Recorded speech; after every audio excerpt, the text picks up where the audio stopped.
Good morning. My name is Brian Eshelman, and we have been studying the Bible's book of Acts here in these videos and going verse by verse. Before that, my format was in a blog, a written blog, brianish73.livejournal.com. I learned a lot.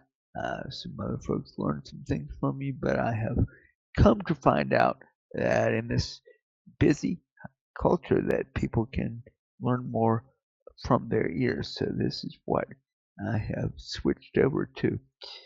I was telling you yesterday that it was a really different and a blessed morning. Not that they're all not blessed in some kind of way, but the Lord changed His format as I began the day thinking about this and about how to preach the scriptures to myself and then to anybody who happened by. The Lord said, "Don't." He said, "You've got plenty of the Word in your heart. I want you to go outside and play. I want you to go out and see my Word in action." And I was telling you that met a couple of neighbors and turned out to be to bless them and get some help from. And so I did what my flesh tends to do when a new routine works, and that is insist on reenacting it over and over and over again to the same or better results. So there I was, uh, nearly the same time this morning, just going to insist on a repeat. And before I even got out on my porch and got turned around as I was backing down the ramp, I knocked off my water and I heard the word in my ear as though I said it to myself, stupid. And then not paying attention and just, I cringed. I physically cringed. My blood pressure went up, my stomach tightened, and my peace was gone. That's how at my elbow or at my soul's elbow fear is. Something that small can uh, can dominate our focus.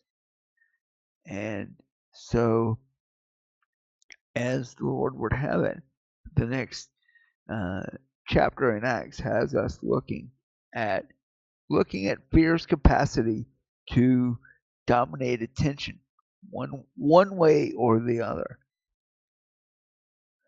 Um, There you see the blog site again. We are in verse 11, but let's get a running start to it.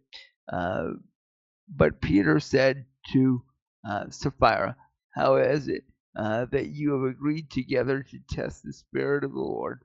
Behold, the feet of those who have buried your husband are at the door, and they will carry you out." Immediately she fell down at his feet and breathed her last. When the young men came, they found her dead, and they carried her out and buried her beside her husband. And 11 is the takeaway, the reaction from these events.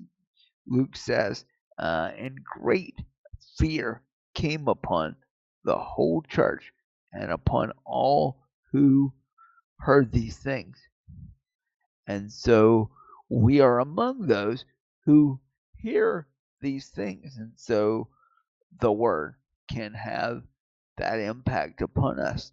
And so as we steer toward godly fear, like we saw here, let's look at the alternatives. It didn't have to be this way, as we're aware of looming judgment and into the current order.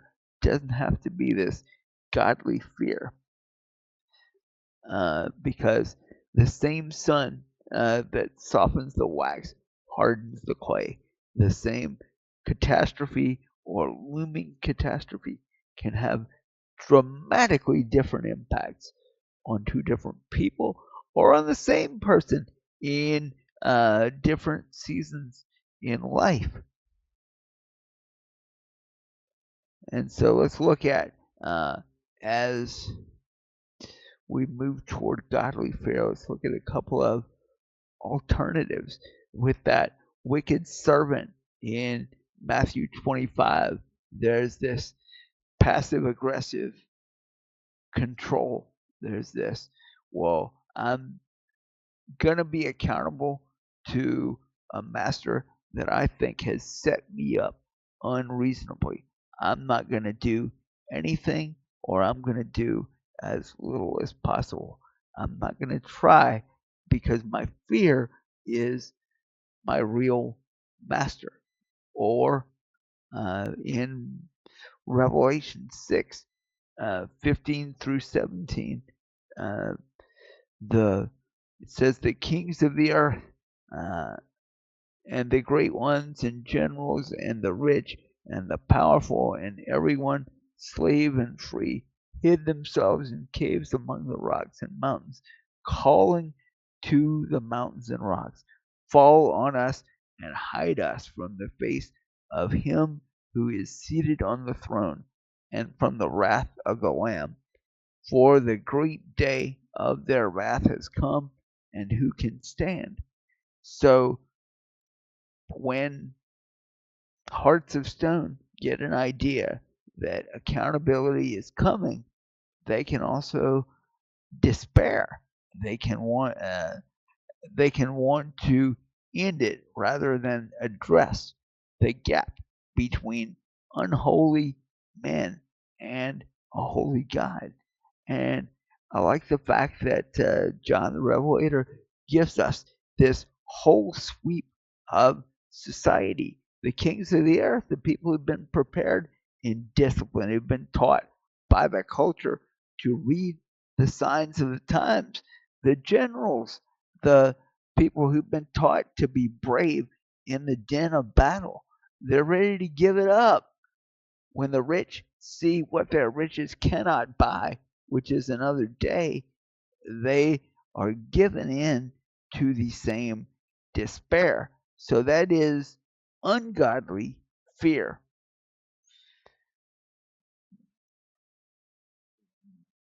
So let's look at the opposite as our Lord instructs, and he pivots from one to the other. He says, "Do not fear those who kill the body but cannot kill the soul." So when you feel this fearful impulse for your earthly circumstance or your earthly standing, for preserving it, deny it. Speak to that fear. As you might say, invite it in and invite in that impulse, that raised pulse, that caught breath, and see what it has to teach you. But if your flesh is wanting to fear the loss of your current situation, then tell it no. I'm not naive that we can just turn a dial on our hearts and turn it off. But our Lord enacts what my grandpa would call the replacement principle. If you want to get away from one habit, replace it with another. And so the Lord's saying, shift your focus from those who are threats to your body, to your current situation, and instead focus your awe on the one who can destroy both body and soul in hell. And that's the right place for fear, because what the Father does, or I should say the Father, Son, and the Spirit do, because all judgment is given to the Son, what he's going to do is permanent. So put our focus now on what he thinks as we feel dismissed by earthly authorities, in earthly attention, uh, look at what he thinks. Follow the eye line of Jesus and see what dove's eyes are picturing uh, in your life. And so we can see his affection from what he says.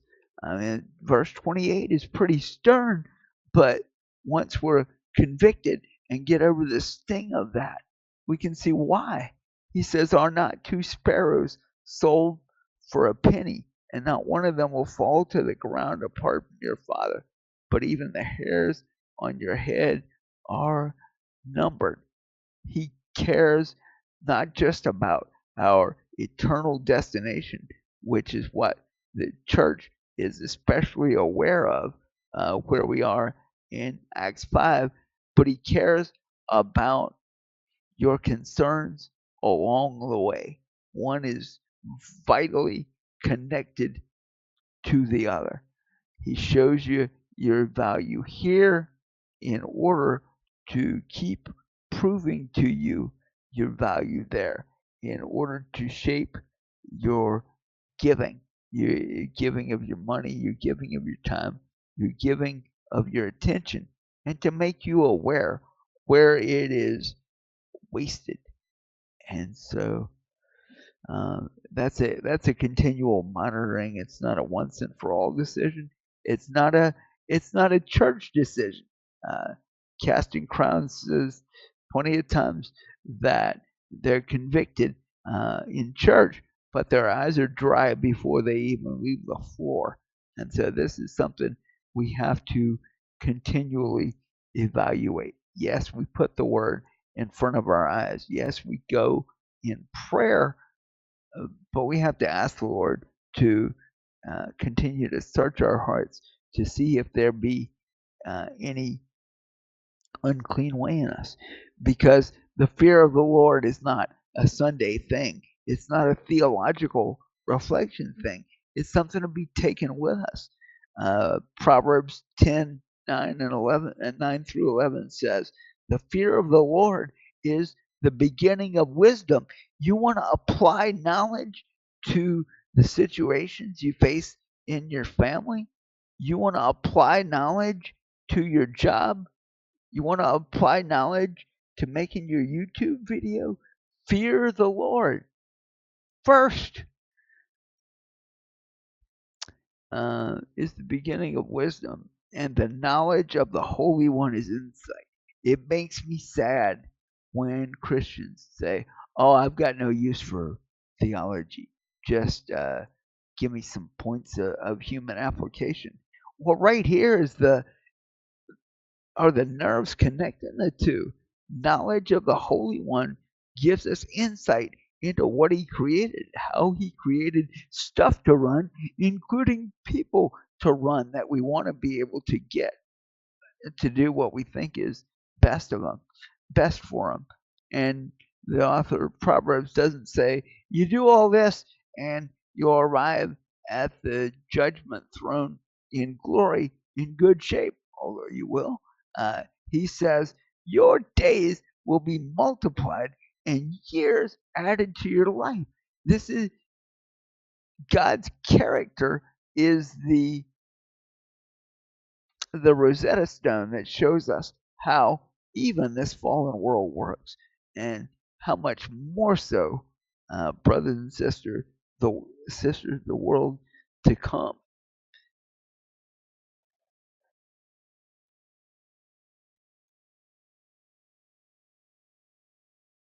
So let's look at some questions for how to apply. What practices have you used to distract from fear without learning from it? When you get that impulse, that raised pulse, that those tight muscles, when you wake up in the middle of the night, uh, what are you using to self medicate from that, or to pretend that it doesn't uh, exist? So we were looking at what practices have you used to distract from fear without learning from it. One of those is naming it something different, something more adult, respectable. Oh, I'm not fearful. I'm just concerned. When your tone of voice, your bodily reactions are telling a different story if you would listen. Well, fear by a different name is just fear wearing a hat. And we need to search our hearts and be honest. And Jesus says, don't fear this, instead, fear that. And so there is a decision. It's a gradual decision, but it is a decision. And the the right kind of fear becomes stronger over time, and the wrong kind of fear gradually loses its grip by the grace of God. Uh, what practices have you instituted to reflect on and learn from fearful impulses? And so we can get into the Word, and in prayer we can keep a journal. Just pause at some point in our day to think about our intense emotional experiences, the things we really enjoyed, and the times that we really struggled to trust the Lord, to make sure that we're not in denial, we're not calling fear by another name, and so we don't have to go into the same situation unaware. Maybe in a similar situation to what caused us fear, we can think ahead, we can pray ahead, we can decide what to meditate on, what supports to seek that we weren't focused on last time. And how does your life show you have effectively segregated fear of the Lord from real world concerns? You kind of put God on a shelf and say, okay, here are my theological thoughts, but now I've got to close the Bible and get over here to this thing. And we look back at Proverbs 9 again, at the results of fear of the Lord, wisdom, that is applied knowledge, and knowing Him gives him insight into the world He creates and preserves. And so the things that happen in this quote unquote real world, dropped water, and things a whole lot worse than that, can teach us about Him, about His fatherly care for us, and his use of the stuff that doesn't work quite right in order to point us to his heart, which definitely does. Thank you for joining me, and hope you have a wonderful day.